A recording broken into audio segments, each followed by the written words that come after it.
Hello and welcome to another episode of Red State Blues. I'm Ben. I'm here with Melanie today. This is a little bit of a check-in. Yep. Basically, little news roundup. Well, not. I shouldn't say news roundup. Informational roundup. Didn't really have a lot to say this week. I mean, obviously, there's a lot going on in the news nationally. There always is with the 24-hour news cycle, but I don't really feel like talking about Kanye West, honestly. No. It just is. He doesn't deserve it. Honestly.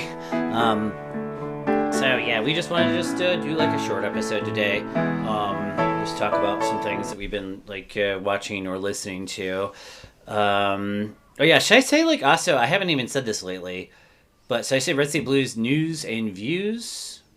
We could. From the middle of Michigan? Or should I just say Red State Blues? That kind of rhymes though, doesn't it? But Red State Blues news and views. Yeah, I like it. From the middle of the mitten. No, I don't know. Not the middle I thought of the about doing. I thought about doing that before, but Red State Blues news and views. Yeah. It's more rhythmic. Yeah. I like it. Mm-hmm. Anyway, yeah. So I guess that I've been listening to a few podcasts lately. I listened to one, a Sam Harris podcast, where he was interviewing a computer science professor. And let me look up his name. Let's see here. He was talking all about algorithms, and social media, really.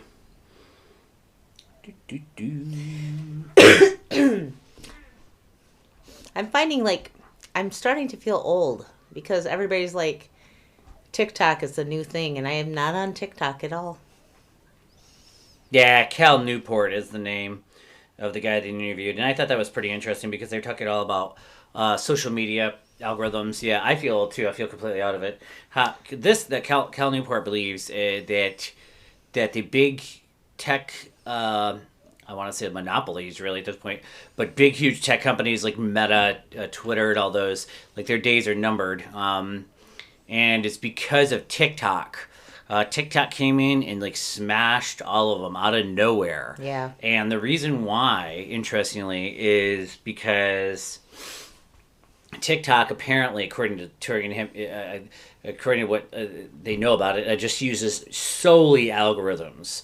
Like TikTok essentially is an entertainment company. Right. Like there is no human element to that at all. It's just using the magic formula. That's just selecting whatever video is going to be popular, based on whatever this and that. I don't even know whatever's trending, I suppose, but it's just not even really based on anything human. It's just right. It's just a magic formula that's just like a magic box that's just like spitting out stuff, and that's a completely different situation than with Twitter and Meta and all the other companies. It's an algorithm-controlled popularity factory. Yeah, well, I mean, all of them use algorithms, but all of them have a human element too. So a lot of them, it's like based on likes and based on all these things, based on this and that and the other thing. A lot of human elements go into the big tech companies, which is actually apparently amazing and genius too. Yeah. But they cannot keep up with the pure entertainment element of it, which is completely insane to think about. I always think about like Mark Zuckerberg and now Elon Musk going Twitter and stuff like that. It's just like this evil empire. They're like sitting atop everything and running it, and it's like in reality, people are leaving those platforms. Leaving those platforms slowly but steadily, and quickly in some cases. And leaving Instagram too. Leaving a lot of them. They're leaving, and TikTok is growing. And TikTok is just all math. It's just pure. People it's all about just getting you to look at your phone. Yep. That's all it's about. It's about getting that dopamine hit and getting you to maximize the time you look at it. It's not about anything else. And that's what the TikTok people have figured out apparently. And for people making the videos, it's just about getting the views, the number of views going up. And I don't blame them there. They're trying to make a few. They're trying to make money. Yeah. I don't blame anybody that doing that at all. But I'm not talking about individuals at all. I'm just talking about large corporations. Yeah. So, but anyway, I just thought that was kind of interesting. He thinks that their days are numbered. On the other side of it, I guess there's another computer science professor who's very famous. I can't think of his name. But they're talking about him quite a bit. He thinks, on the other hand, that that's not the case at all. That we are just at the beginning of these big, huge channels controlling every aspect of our lives online. And that's just going to remain so. Like, we're going to have channels that, and that's how it's been for, like, the last, decade and a half or so. That's how the internet's pretty much been. Everybody just goes to their internet of choice, whatever it is, and that's what they use a lot of the time. And that's through social media for most people. But that's not how it used to be in the 90s and in the early 2000s at all. It used to be much, much more decentralized. It was just completely... You'd have your little motorcycle forum. You'd have your, like hunt, or for me, motorcycle forum. You had your hunting forum. You'd had your whatever forum. You know what I mean? You go on and be very, very much, and everybody could just have their own website back then, more or less. Not like a profile page, but actually just a website based on what you like to think. That's kind of how MySpace started. I think a little bit. MySpace, in a way, I kind of am reminiscing about that a little bit, even though that's like the lamest thing ever in a way. But like, it's like, no, I allow people to be creative though. A lot of people to like do their own thing more, rather than have to like go into like a little box. Anyway, TikTok is smashing the big tech companies.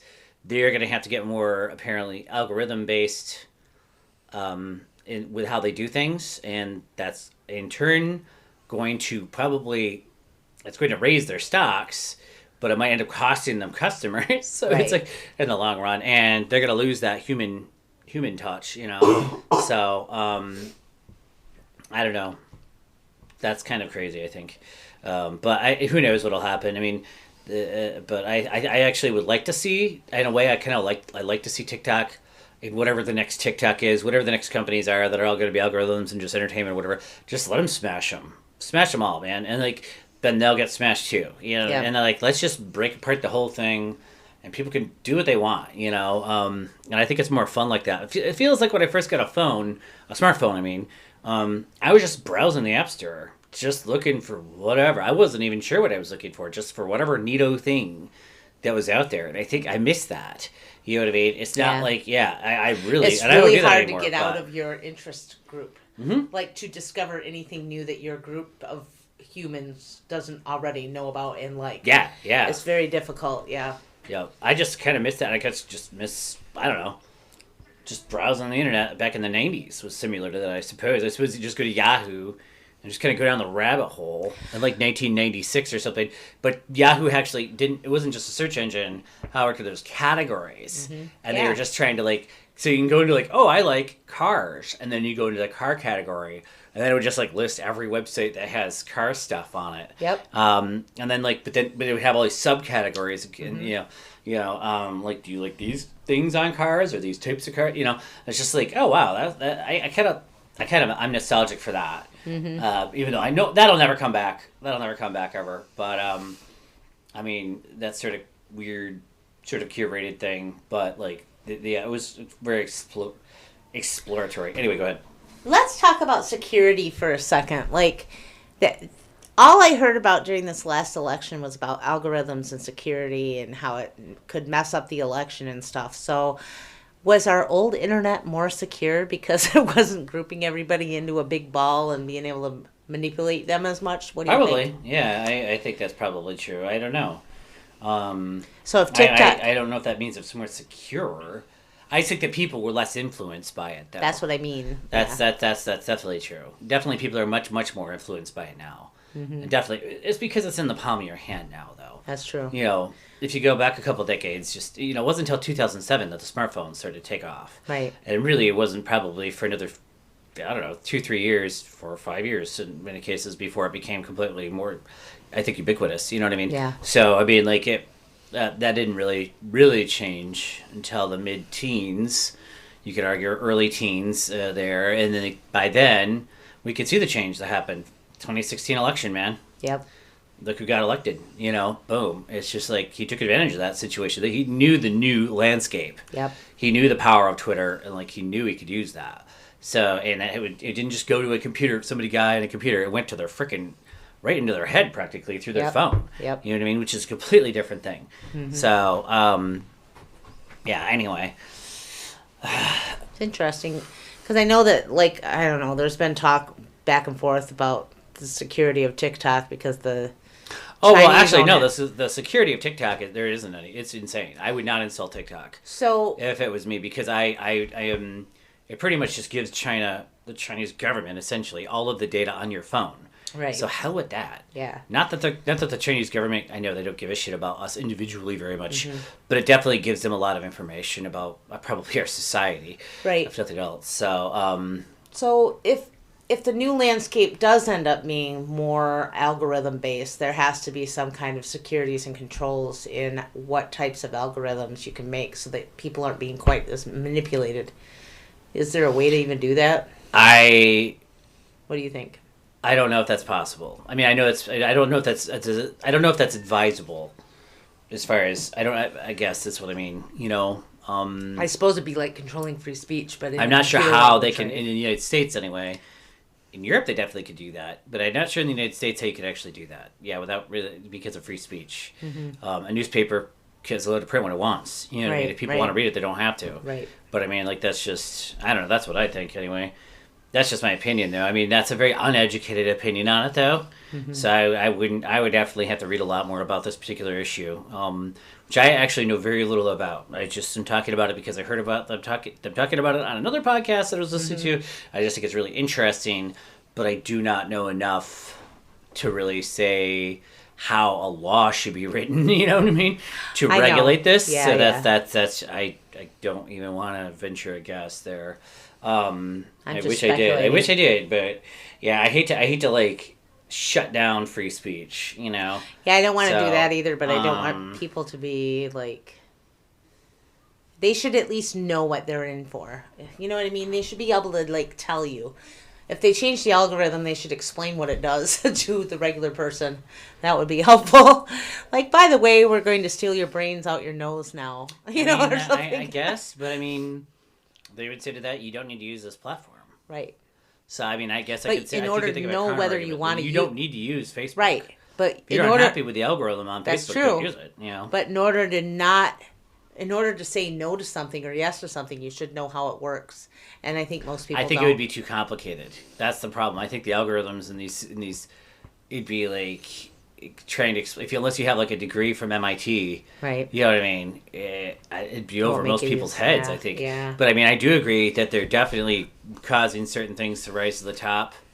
That they're making certain people famous, out of the blue sometimes, and other people not. Or other people who you think would be getting a million things, hits or whatever, they're not. You know what I mean? If they are already famous, maybe they're not, and you're like, what? That doesn't. Yeah. Well, then somebody else, yeah. So I mean, that it is crazy, kind of. I think that like I was saying, that's the main difference. Like TikTok, maybe is more unexplainable in a way. It's not that it's unexplainable, but it's just like.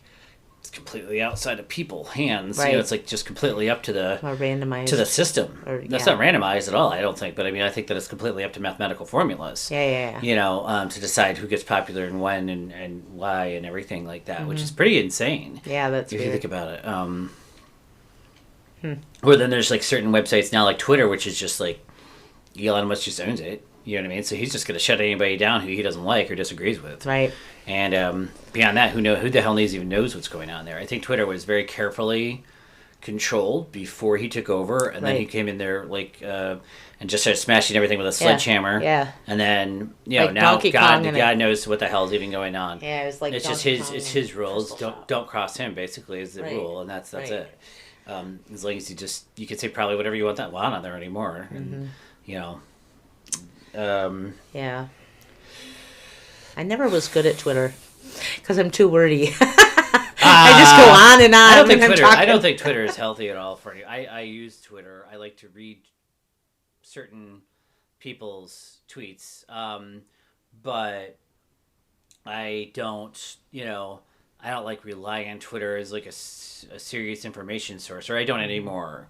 I used to look at Twitter constantly. During like debates and stuff like that, and even on election days, I used to look at Twitter constantly and stuff like. Actually, now that I think about it, I really used to use the crap out of Twitter. Yeah, I remember. No, anymore I really don't. I try to stay off it. I feel like it's just trying to. Although I mean, actually, I could kind of see the importance of the instant communication of it. You know what I mean? That's kind of the neat thing about it. About that one, it seems like however Twitter works, like information gets disseminated very, very, very quickly. Yep. As opposed to other things like Instagram and Facebook and stuff like that. It doesn't seem like it works quite like it has to go through the churn machine before it really gets out there. And like with Twitter, right? It seems like if enough people just sort of like are into this, it just booms. Yeah. So, or if enough people have something in their app, mentions thing or something like that, it just blows up. And like that's all it takes on Twitter more. But I don't know. So there's something different about that one a little. And they were talking about that on other podcasts I listened to too. But Twitter itself can be like very detrimental to your health if you're getting a lot of mentions and tweets, and they're definitely not going to be a positive for most people. And yeah. So who the heck wants to read that? Mm-hmm.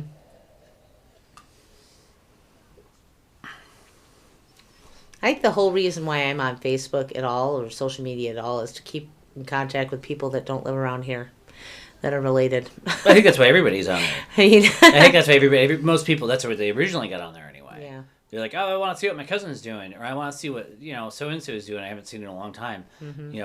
But that's not what it's really about, apparently. Right. So that's pretty weird. And it was really weird, let me tell you, as a Facebook user, to log in one day and there's all of a sudden Reels. Like it was trying to be TikTok. Wow, they have to try to compete. Then they're going to. I think there's just going to be more and more and more and more of that, because that's just they need to compete, But yeah. Yep. Anyway, the other podcast I listened to that I thought it was very interesting was Jamil's podcast. She had a ex-prisoner on. He was a very famous artist now. And I will look up his name because I can't remember that either. I like prison artist, Leonard Peltier. Yeah, he yep, there's more, apparently, according to him, there's actually quite a few. So, let me look here. Let's see. Anyway, he was talking all about prison reform, I should say, mostly. And a large part of it, he was talking about how the prison system is basically there just to, like, destroy people. Yep. Which is depressing and probably, unfortunately, true. And it takes a right... Jesse Crimes is his name. So, yeah, with a K, Crimes. Anyway... So anyway, he definitely made a very, very many very good points. But however, I thought one of the biggest good points I thought he was making was where he was talking about the intersection of race and class. Yeah. On the outside, particularly prison, and how like that's just something that like race is maybe sometimes actually used. I mean, this is like history 101 if you're in college. Yeah. But I mean, like it's still like I'm glad that he figured this out, and I'm glad that he's spreading the message and writing books about it and stuff. Right. Like race is definitely used by the wealthy to divide. You know what I mean? And so like everybody's screaming about if they make something like a slang about race instead of poverty, then only one maybe smaller group of people are going to be really, really upset. Right. But if they make it about poverty, this is a choice, then maybe everybody will be upset. Right. If a black kid is killed in Baltimore or whatever by the police, it'll be all about race on the news and everything like that. And then, Black Lives Matter will show up in all these groups of protests and everything will be a huge thing. And it'll all be about race. But then there's going to be automatically a whole bunch of white people who are just going to be like turned off by that. I think it's interesting anyway. If they just said without saying the race of the person, you know what I mean? It's just a poor person, you know what I mean? Slam at the police who's innocent, a poor person who's a teenager, and it's just like, whoa, that might change people's minds. It would make bit. it more relatable to the general. I don't know. I'm not saying that they would never do that in the United States. They never could get away with doing that. It would, this isn't actually. I think France does do stuff like that. I don't know that it even works there, but well, actually, I don't know. I think maybe it does work in France because France has mass protests where they like shut down the entire city of Paris and shut down everything all the time. Whenever they get, if the workers aren't getting what they want, they across the racial divide in France. They do cross that divide. And they do shut shit down until they get what they want. So it kind of does work. It makes the system unwieldy, maybe. But so things that don't always go as planned. I mean, but like it does kind of work though. So I don't know. I know France has like a law against using it, like asking about race in their census and everything like that. So like that's which I learned at college. But France is not allowed to ask about race. If you're born in France, I mean, you're like French, and they're not allowed to like question that. So, and here it doesn't mean there isn't racism though. They're trying to eliminate it systemically. Yep. Here it's all about sectioning it off and labeling it, and then prioritizing money that way. Yeah, which is actually, I think he was talking a lot about that too, and maybe that's actually been to the detriment of poor whites sometimes, without even poor whites being aware of it. Yep. Because poor whites tend to be uneducated, of course, so they're just completely blissfully ignorant of a lot of shit. It's whatever, but to their own detriment, though. Definitely, where like if they could, anyway, this cross section of race and class has it'd be interesting if they brought up class a lot more in the media, anyway. Yeah, and he was talking about how different it was when he went on the inside, because all of that is stripped away. Is what he said. Stripped away, yeah. Yeah, but they use it against you in there. They'll put the prison guards or the people who run the prison, if they don't like somebody's doing something or whatever, they will literally put opposing gangs in the same prison to get them to fight each other and stuff. It's completely abhorrent. Like it's like humanity at its worst, straight up. You know what I mean? Like I don't know. He was talking about them doing stuff like that. Straight up, it's crazy. They're highly manipulative. They do all kinds of shit. It's just awful.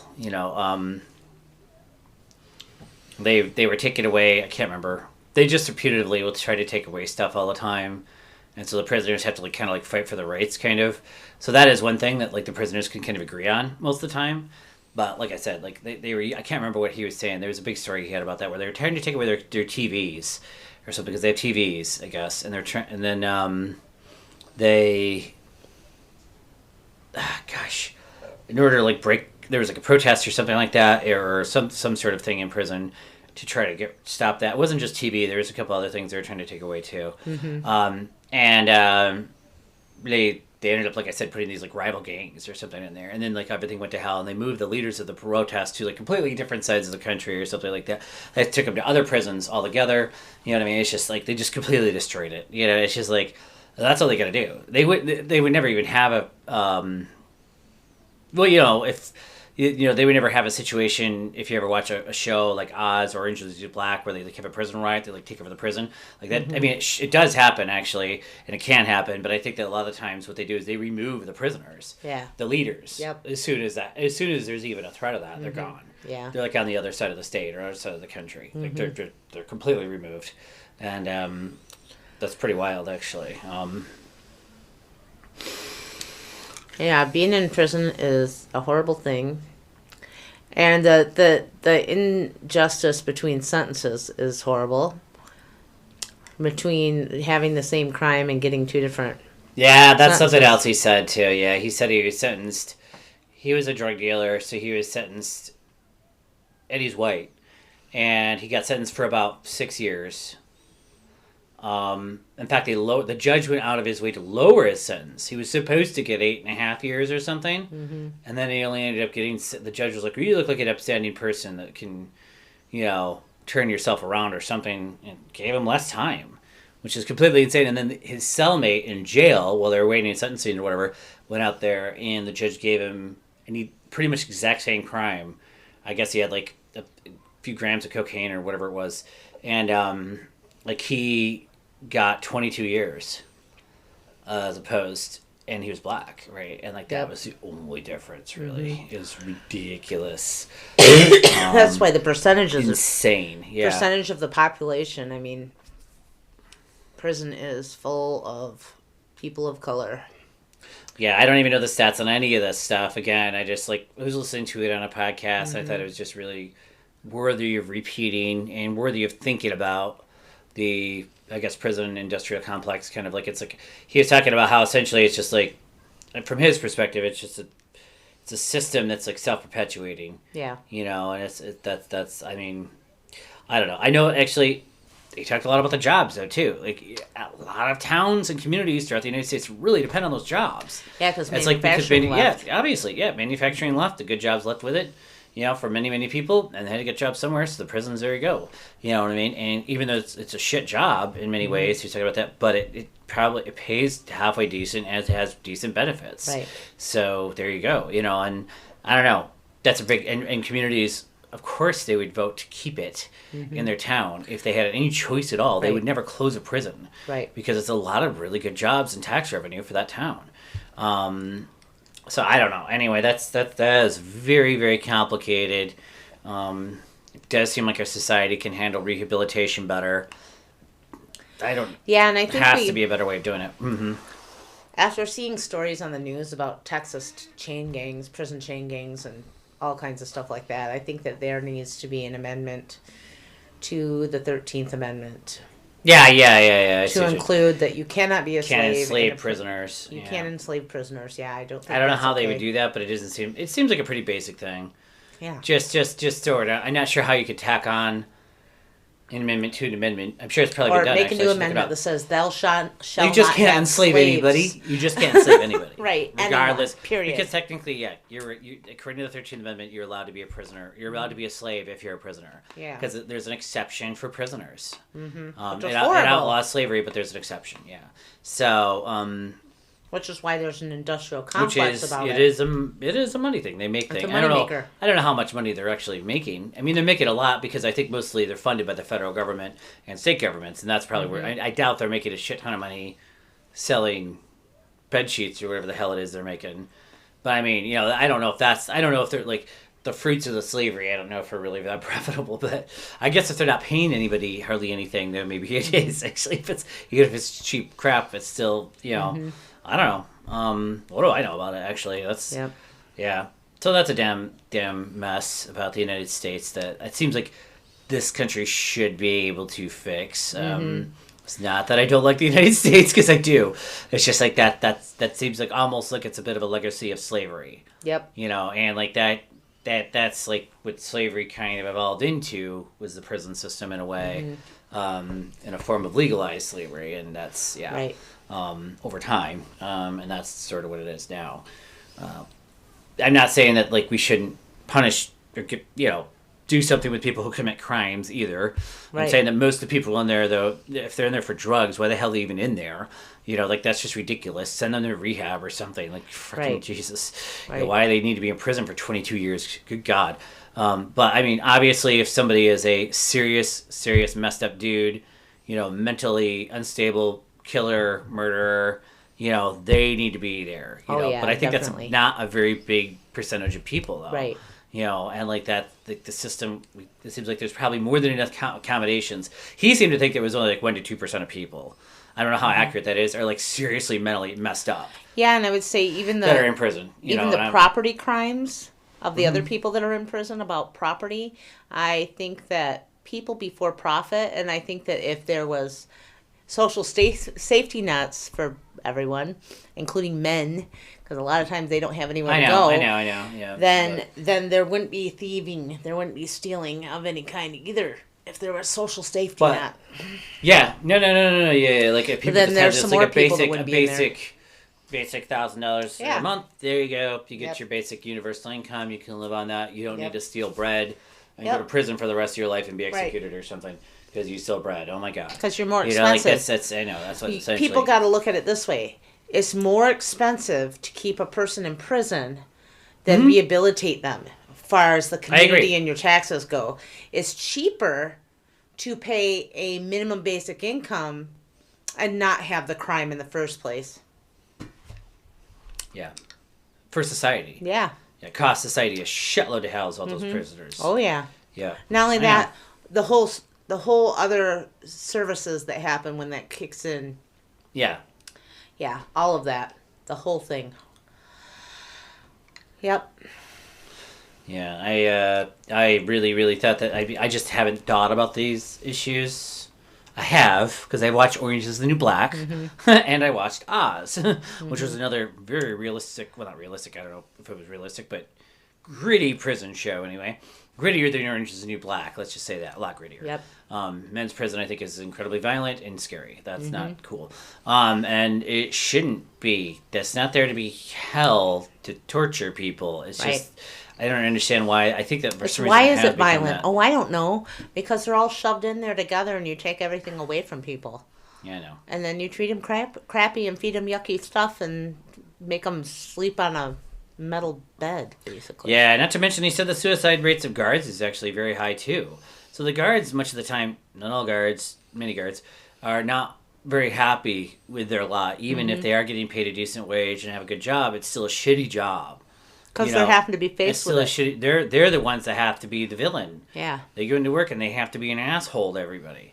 And it's just like, that'd wear on you after a while. It just, man, it'd be rough, I am very empathetic about all these. I mean, everybody around here knows somebody or is aware that, because we're obviously from, small town Michigan here, like the prison system is integral to the economy here. Yeah.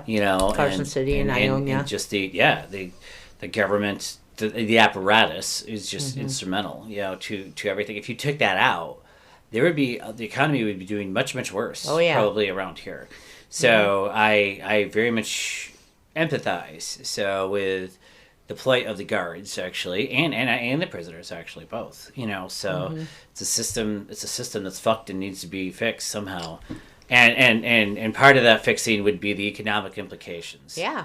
On small towns, which isn't probably going to be addressed because we never address that. I mean, someday they probably will close all these damn prisons eventually, and then they just won't be here. Then those jobs will leave, and that'll be it. You know what I mean? And some towns are just going to kind of not have much left after that. So I could see that happening, actually. Didn't they close? There was one up in Newberry. Didn't they close that? I think so. I was gonna say, what does that leave Newberry with? Not much. Not much. Like that's exactly what I'm saying. Like that was probably the central economic, the central source of money into that community. I don't know if they actually did close. Maybe there's more than one and they didn't close all. But I don't know what the situation is. The thing of it is, to me, is frustrating is that I know that our country does know how to build and rebuild a place because we did it with Japan. Yeah, there's other ways of funding things. You can fund small towns and communities without having to have prisons in them. You can help them make a new economy too. Yeah, you can build other things other than prisons. Build schools, build community colleges, build lots of things. Upgrade things, build community centers. You can build solar panels, whatever the fuck. If you don't like wind generators, don't build those. I'm not going to try to start that debate again, but build whatever the hell. There's lots of ways you can fund small town America without having to have fund prisons. Yeah, and I think that's funny that like pain and suffering seems to be the only form of. It's almost like somebody's like getting off on the pain and suffering of millions of people. Yeah. So it's just like, what the hell? Why do we have to have? In order to fund small towns, we have to have pain and suffering. Like Jesus fucking Christ, pain and suffering factories. That's what it feels like. Suffering factories, it's just like instead of making refrigerators, we make pain and suffering now. Yeah, it's torture chambers. Why don't we go back to making refrigerators, maybe, or making anything that is something useful to civilization other than just creating dungeons, basically. Yeah, it's like, oh, we're making dungeons now.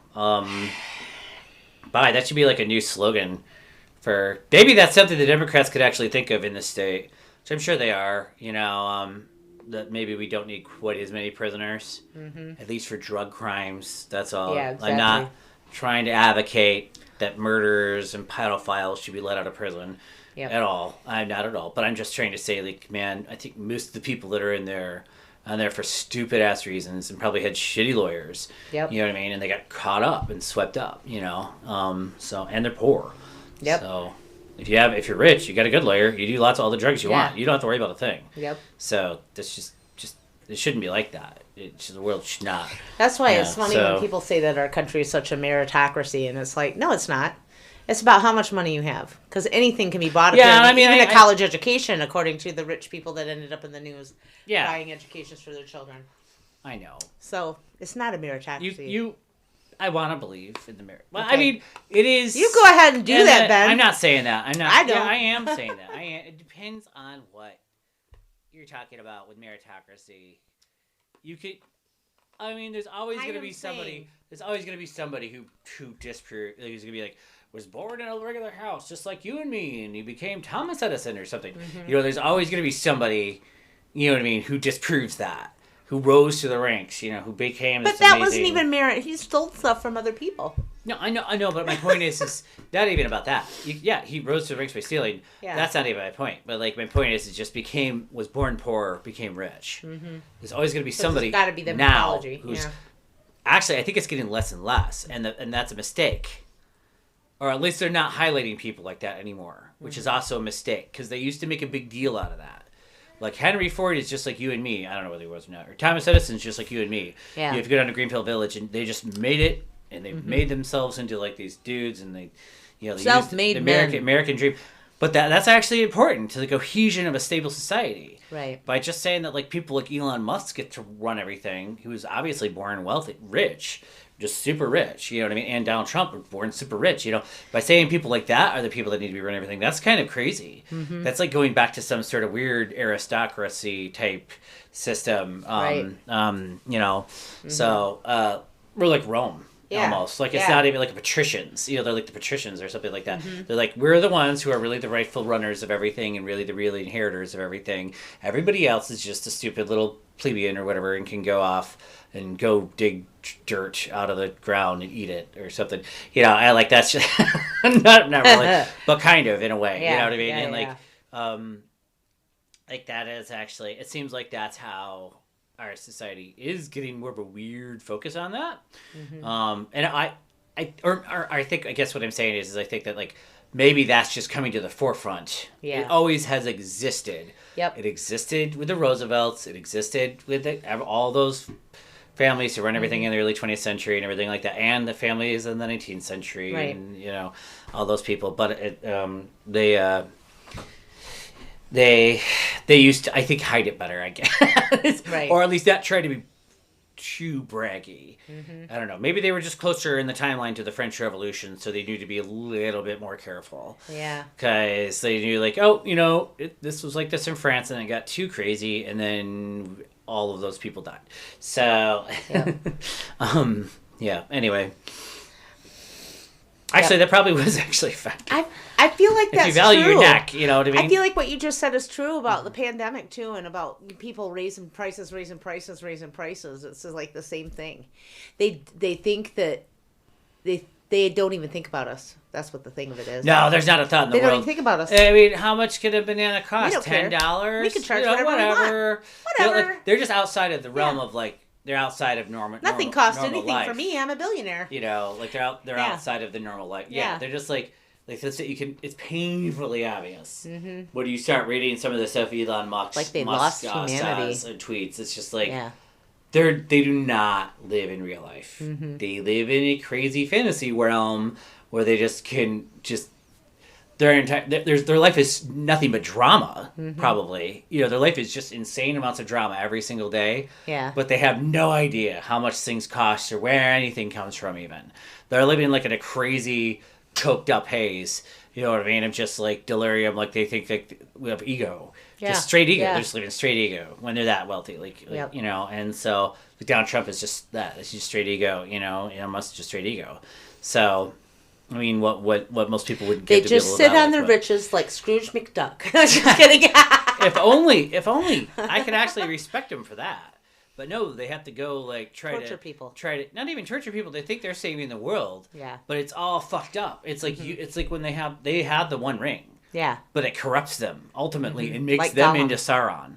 It makes not into Gollum. But they have too much really power. Gollum underneath. Well, they're kind of Gollum underneath. But I mean, like it makes them evil. Yeah, you know what I mean? And like so like that they can't do good. They might even think they're doing good. Like fucking buying Twitter isn't doing good. Yeah. You can like fucking pay to like keep everybody fed and housed like everywhere in the world for like an infinite amount of time. It's like no, who's gonna buy Twitter? It's like what the fuck does that have to do with anything? Anyway, that's my. I gotta stop my rant. This is my crazy rant. Yeah, we're on a rant. My rant at rich people now. I gotta stop. All right. I think I need us in the Shire take a break. Yes. Okay. Yeah. Us in the Shire need a break. Yeah. I need to take a break from the news. So probably. But Kanye West needs to take a break from the news too. Yeah, he needs to go somewhere where it's nice and soft and padded, I think. Yeah. Actually, probably, I think he really does need medication. Yeah, that's what it would seem like to me. It's just like, he's just way lost it. Anyway, with that, I think that we've done our 40-minute update. Oh my God. Holy All right, crap. That went way longer than I anticipated. We can ramble a long time. I went into this thinking I would get like 10 minutes out of it. And it just kept going and going and going. I apologize. But no, I don't really apologize. Woohoo! Another one in the can. Yeah. No, high five. No, I don't. Yeah. All right. With that, we'll hopefully be back. I don't know if we can't do another one next weekend, can we? No, so we have a family thing next week. Yeah, okay, so we can't do that. But maybe if we get another chance here, we'll do one during the week at some point. Yeah. So, yeah. All right. Thank you very much for listening. Thank you, listeners. And please leave us comments, emails. Anything. Comments on Facebook. Yep. Rate us on the podcasting site. So. I still want to get an actual. I want to say this is basically like the 1-year anniversary episode too. Which yes, I didn't even happy anniversary. But this is essentially we've been doing this for like a year now. This is our 27th episode. So I mean it equates to like one every couple weeks or so. Yeah. So actually, you know what? That's not bad. I want to say that's. I was looking up averages and stuff like that for just a couple people doing a podcast for no money. Actually, this is kind of awesome. I think we're doing really, really good. Actually, we're continuing it. I wish we could get it out on a more of a regular basis, but just like kids, work, life interferes, so it just isn't happening. That's what happens with a pirate radio station. That's what happens essentially with a pirate radio station. you have to be on the move all the time. Yeah, you take what you can get there. Yeah, you gotta get in the van and drive around. Right. And stay away from the feds. Kids are gonna catch you. We'll triangulate your frequency and find you. I love that movie. Yeah. That's basically what happens with a pirate radio station. You're doing it for free, so yeah. Sorry, I went on a sidetrack there. I forgot. Yeah, that's really the intent of the whole thing. I'm going back on the whole year-long thing here. Mm-hmm. But, really, this was basically meant to be a pirate radio station because you legally somehow now can have a pirate radio station say whatever the hell you want. Yep. And that was kind of the original intent of it. And I want to get back to that. I mean, I still want that to be that. And I do think that's still what this is. So we get to have, like, a free form of thoughts and ideas, you know what I mean? And we can cross party lines both ways. Yep. And not have to fit into any sort of box, and not have to fit into an advertising box, nor party affiliated box, nor anybody's box. If that makes any sense. So, yeah. Yeah, get a Midwestern voice out there. Exactly. I mean, why? And which is sadly lacking.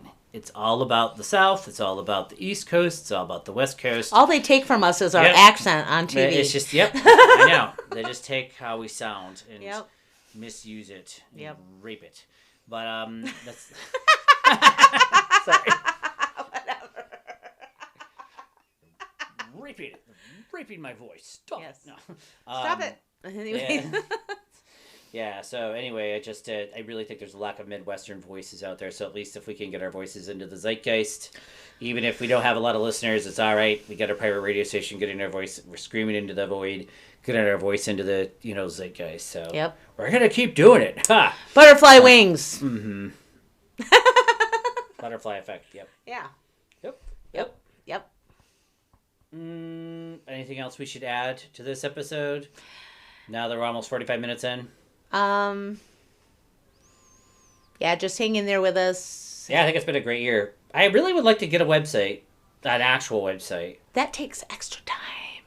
I think that would be nice, though. I would love to do that. Maybe over break we can do that when I don't have to do school. I do virtual school with my my kiddo. Yeah. So that takes a lot of time, and so once I get a break from that, I can do that. So. All right. Well, we better get it ended here. I guess that about wraps everything up for this one. All right. Well, with that one, I will see you next time, Melanie. And all right, Ben. Vamapi. Giwabaman.